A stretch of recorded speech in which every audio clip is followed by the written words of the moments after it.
Hello बच्चों, तो question है हमारे पास, a metallic ring of radius a and resistance r is held fixed to its axis along a spatially uniform magnetic field whose magnitude is b naught sin omega t, net the gravity then. ठीक है, तो current and heat वगैरह ये सब हमने बात करनी है। ठीक है, तो देखो सबसे पहले मैग्नेटिक फील्ड b कितना है, b naught sin omega t। ठीक है, ये है मेरी मैग्नेटिक फील्ड। ठीक, अब रेजिस्टेंस r है। तो अगर मैं फ्लक्स की बात करूंगा, अगर मैग्नेटिक फील्ड है एक मेटालिक रिंग, ठीक है, तो अगर वो मैग्नेटिक फील्ड उस मेटालिक रिंग से पास करे तो कुछ फ्लक्स भी लीक करेगा। ठीक है, तो फ्लक्स फाई मेरा क्या आ जाएगा, बी ए होता है। ठीक है, बी ए होता है फ्लक्स फाई। ठीक है, बी की तो मेरा बी है B not sine omega t. ठीक है, एंड एरिया ए है हमारा। ठीक है, तो ये आ जाएगा ए। अब देखो सर्कुलर रिंग है जिसका रेडियस ए है, क्या हो जाएगा, पाई ए स्क्वायर। ठीक है, तो हो जाएगा पाई ए स्क्वायर। ठीक, तो ये आ गया फिक्स। अगर मैं करंट की बात करूं ना, या फिर पहले ईएमएफ की बात करें, तो ईएमएफ क्या होगा, will be equal to d phi by d t. Rate of change of flux will give us the EMF induced in the metallic ring. ठीक है, तो ईएमएफ फाई की वैल्यू क्या है, B not sine omega t into pi a square. इसका मैंने differentiate करना है विद रिस्पेक्ट टू टी। ठीक है, तो ये हमारे पास आ जाएगा E will be equal to sine omega t differentiate का, बाकी जो चीजें हमारे पास क्या है, कांस्टेंट है। तो ये आ जाएगा कॉस ओमेगा टी। मैं इसे लिख लूंगा B naught pi a square omega cos omega t. ये आ गया मेरा ईएमएफ इंड्यूस जो होगा।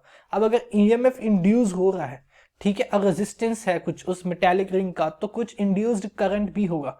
तो उस इंड्यूस्ड करंट को आई में क्या लिखूंगा, B naught pi a square omega cos omega t, this is the EMF. इसको मैंने डिवाइड किया रेजिस्टेंस, तो ये मेरे पास आ गया करंट।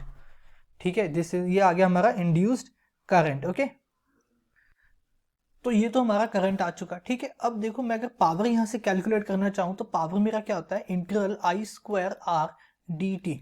ये क्या होता है, हमारे पास पावर होता है। ठीक है, अब आई स्क्वायर का टर्म आ रहा है, आई स्क्वायर का टर्म। ठीक है, तो देखो क्वेश्चन यहां से क्या पूछ रहा था, Joule heating loss in the ring is proportional to a square. ठीक है, तो देखो यहां पे अगर मैं आई की वैल्यू पुट करता हूं, तो आई में मेरे पास ए स्क्वायर आ रहा है अकेले आई में, लेकिन अगर मैं इस आई का स्क्वायर कर दूंगा तो ए की पावर क्या चली जाएगी, ए की पावर 4 चली जाएगी। तो यहां से मैं ये बोल सकता हूं कि पी जो है वो मेरा डायरेक्टली प्रोपोर्शनल है ए टू द पावर 4 पे।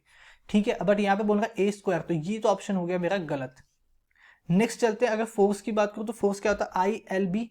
ठीक है ना, फोर्स क्या होता है, I L B. Small length की अगर मैं फोर्स निकालूंगा, एक स्मॉल एलिमेंट का फोर्स, स्मॉल एलिमेंट डीएल का अगर मैं फोर्स निकालता हूं, तो वो क्या होगा, आई डी एल बी। ठीक है, आई डी एल बी। अब फोर्स का इसने बोला है वो बी नॉट स्क्वायर पे जाता है। ठीक है, तो देखो बी क्या है, मैग्नेटिक फील्ड जिसकी वैल्यू कितनी है, B not sine omega t.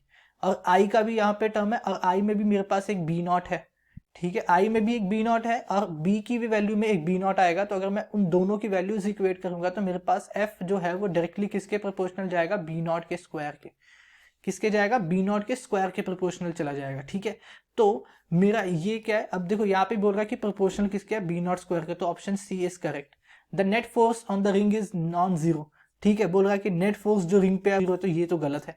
ठीक है, अब देखो ऑप्शन ए में क्या हो रहा था, the current in the ring oscillate with the frequency of 2 omega.